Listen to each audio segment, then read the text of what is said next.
ധൃതി എന്നത് ധൈര്യമാണ്. ധൈര്യം എന്ന വാക്കുകൊണ്ട് ഇവിടെ അർത്ഥമാക്കുന്നത് ആത്മാവിനോട് ചേർന്നിരിക്കുക എന്നാണ്. ധിയം രാജി ഇതി ധീരഹ എന്നാണ് ധീരൻ എന്ന വാക്കിൻ്റെ യഥാർത്ഥ അർത്ഥം. ആത്മാവിൽ ആനന്ദം കണ്ടെത്തുന്നവരാണ് യഥാർത്ഥ ധീരൻ എന്ന് പറയുന്നു. ത്രപ എന്ന ലജ്ജ, ഒരു ലജ്ജയും വേണം. ആ ലജ്ജ എവിടെയാണ് വേണ്ടത്? അധർമ്മത്തിനെ നമുക്ക് ചെയ്യേണ്ടി വരുമ്പോൾ അതിൽ നിന്ന് പിന്തിരിപ്പിക്കാനായിട്ട് ദൈവികമായൊരു ശക്തി നമ്മളിൽ പ്രവർത്തിക്കുന്നു. അതാണ് ത്രപ എന്ന് പറയുന്നത്. അപ്പോൾ മനഃശുദ്ധിയെക്കുറിച്ച് ഇത്രയുമാണ് ഗുരു നമുക്ക് പറഞ്ഞു തരുന്നത്. ഇനി അടുത്തത് ഇന്ദ്രിയശുദ്ധി. അപ്രിയാർത്ഥേഷ്വപ്രവൃത്തി അപീഡനമലാളനം അയുക്താ സംസ്തവശ്ചൈതൈഃ ശുദ്ധ്യതേന്ദ്രിയപഞ്ചകം.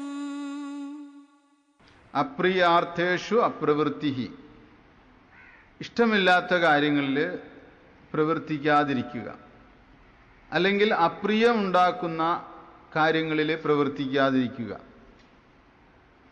അപ്രിയമെന്ന് പറഞ്ഞാൽ ദോഷം എന്നാണ് അർത്ഥം. മറ്റുള്ളവർക്ക് ദോഷം വരുത്തി വയ്ക്കുന്ന കാര്യങ്ങളിൽ പ്രവർത്തിക്കാതിരിക്കുക. അപീഡനം, ഉപദ്രവിക്കാതിരിക്കുക. അലാളനം, ഇന്ദ്രിയങ്ങളിൽ ലാളന, സുഖം കണ്ടെത്താൻ ശ്രമിക്കാതിരിക്കുക.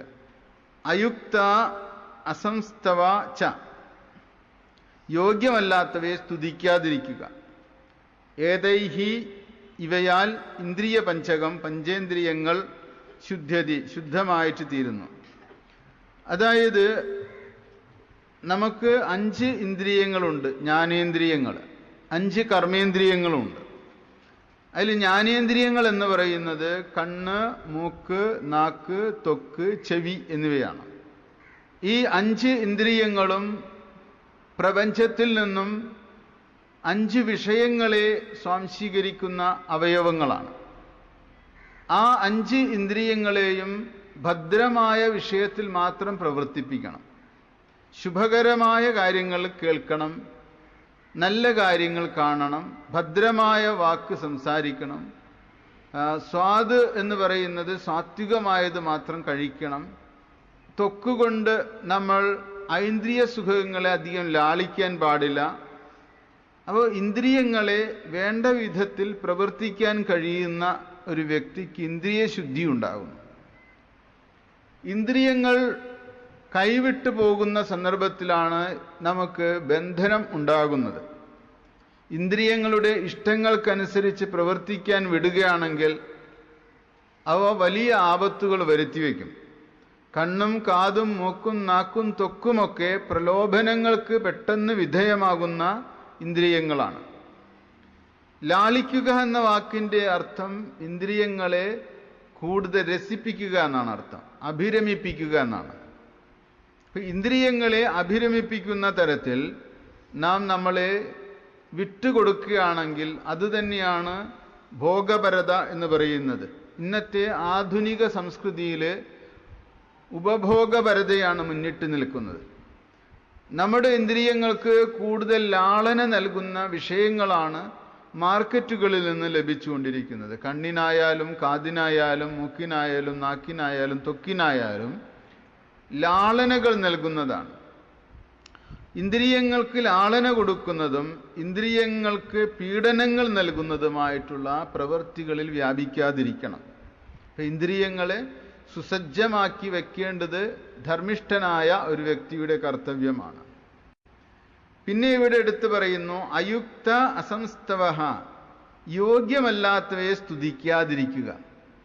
സ്തുതിക്കുന്നത് നമ്മളുടെ നേട്ടത്തിനാണ്. പലപ്പോഴും പല ആളുകളും സ്തുതിയെ ഉപയോഗപ്പെടുത്തുന്നത് സ്വന്തം കാര്യലാഭത്തിനായിട്ടാണ്. യോഗ്യമല്ലാത്തവയെ സ്തുതിക്കുകയാണെങ്കിൽ കാലക്രമത്തിൽ അയോഗ്യര് സ്തുത്യർഹമായിട്ട് തീരുകയും അതിലൂടെ സമൂഹം മൂല്യശോഷണത്തിന് വിധേയമായി തീരുകയും ചെയ്യും. നമ്മൾ യഥാർത്ഥ ഗുണം കണ്ട് അത് മനസ്സിലാക്കി സ്തുതിക്കുന്നത് ഔചിത്യമാണ്. എന്നാൽ ഒരു ഗുണവുമില്ലാത്ത വ്യക്തിയെ സ്തുതിച്ചാലോ അയാൾ സമൂഹത്തിൽ പന പോലെ വളരും, അയാൾ അംഗീകൃതനായിട്ട് തീരും. മൂല്യശോഷണം സംഭവിച്ച ഈ വ്യക്തിയുടെ മാതൃക സമൂഹത്തിലുള്ള മറ്റുള്ളവരെല്ലാം അനുകരിക്കുകയും ചെയ്യും. ഇന്നത്തെ സമൂഹത്തിൻ്റെ ഏറ്റവും വലിയ അധപതനം നമ്മൾ അയോഗ്യരായവരെ സ്തുതിച്ച് ഉണ്ടാക്കിയതാണ്. രാഷ്ട്രീയ രംഗത്തായാലും സാംസ്കാരിക രംഗത്തായാലും മതരംഗത്തായാലും അയോഗ്യരായവരെ സ്തുതിക്കുന്നത് ഇന്ന് കാര്യസാധ്യത്തിൻ്റെ ഒരു ഭാഗമാണ്. അവനവൻ്റെ നേട്ടം ഉണ്ടാക്കിയെടുക്കാൻ ഏത് കള്ളനെയും അഴിമതിക്കാരനെയും നമ്മൾ സ്തുതിക്കും. കാരണം നമ്മൾ അടിസ്ഥാനപരമായ മൂല്യത്തിൽ നിന്ന് വ്യതിചലിച്ചു കൊണ്ട് ജീവിക്കുന്നവരാണ്. നമുക്ക് എത്ര നേട്ടം ഉണ്ടാവണം, അതാണ് ഇന്നത്തെ മാനദണ്ഡം. ഗുരു പറയുന്നു, അയുക്തഃ അസംസ്തവഃ, യുക്തമല്ലാത്ത യോഗ്യനല്ലാത്ത വ്യക്തിയെ, യോഗ്യമല്ലാത്ത വസ്തുതയെ ഒന്നും സ്തുതിക്കാതിരിക്കുക. സ്തുതി അയോഗ്യർക്ക് കൊടുക്കുമ്പോൾ സമൂഹം ആകവേ നശിച്ചു പോകുന്നു. അതാണ് അവാർഡുകൾ പോലും ഇന്ന് പണം കൊടുത്ത് വാങ്ങാവുന്ന സ്ഥിതിയിലേക്ക് വന്നിരിക്കുകയാണ്.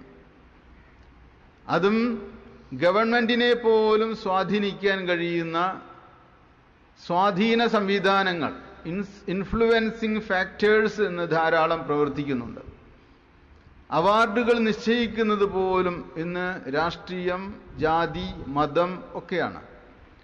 അത്തരം ഇടപെടലുകളിലൂടെ സമൂഹത്തിന് മൂല്യശോഷണം സംഭവിക്കുന്നുണ്ട്. അതുകൊണ്ട് അയോഗ്യമായവയെ സ്തുതിക്കുന്നത് ഒരിക്കലും ഉചിതമല്ല. നല്ല സാഹിത്യം, നല്ല കല, നല്ല സംഗീതം, നല്ല വ്യക്തികൾ, ഇവയൊക്കെ തിരിച്ചറിയുന്ന മാനദണ്ഡം ഇന്ന് നമുക്ക് ഏറെക്കുറെയൊക്കെ ശോഷിച്ചു പോയിരിക്കുകയാണ്. സാംസ്കാരിക രംഗത്ത് പോലും സത്യസന്ധമായ വിലയിരുത്തലുകൾ ഈ കാലഘട്ടത്തിൽ നമുക്ക് കാണാൻ കഴിയുന്നില്ല. നമുക്കറിയാം, നിരവധി നന്മയുള്ള മനുഷ്യർ ഇന്ന് ലോകത്ത് ശ്രദ്ധയിൽപ്പെടാതെ പോയിട്ടുണ്ട്. എന്നാൽ ഒരു ഗുണവുമില്ലാത്ത പലരും സമൂഹ മനസ്സിൽ ഉന്നത സ്ഥാനീയരായിട്ട് അലങ്കൃതരായിട്ടിരിക്കുന്നുണ്ട്. അതിനൊക്കെ പിന്നിൽ ഈ തത്വമാണ് ഇരിക്കുന്നത്. അയോഗ്യരായവരെ സ്തുതിക്കുന്ന ഒരു സമൂഹമാണ് ഇന്ന് ഉള്ളത്. അത് തിരിച്ചറിഞ്ഞിട്ട് യോഗ്യരായിരിക്കുന്നവർക്ക് സ്തുതി നൽകുകയും അയോഗ്യരെ ഇകഴ്ത്തുകയും ചെയ്യണം. എന്നാൽ മാത്രമാണ് മൂല്യം വളരുകയുള്ളൂ സമൂഹത്തിൽ. അതിലൂടെ നമുക്ക് നമ്മുടെ ഇന്ദ്രിയങ്ങളെ, കർമ്മേന്ദ്രിയങ്ങളെയും ജ്ഞാനേന്ദ്രിയങ്ങളെയും കുറച്ചുകൂടി മെച്ചപ്പെടുത്തിയെടുക്കാം. ഇതൊക്കെ ഒരു തിരിച്ചറിവിൻ്റെ ഭാഗമാണ്.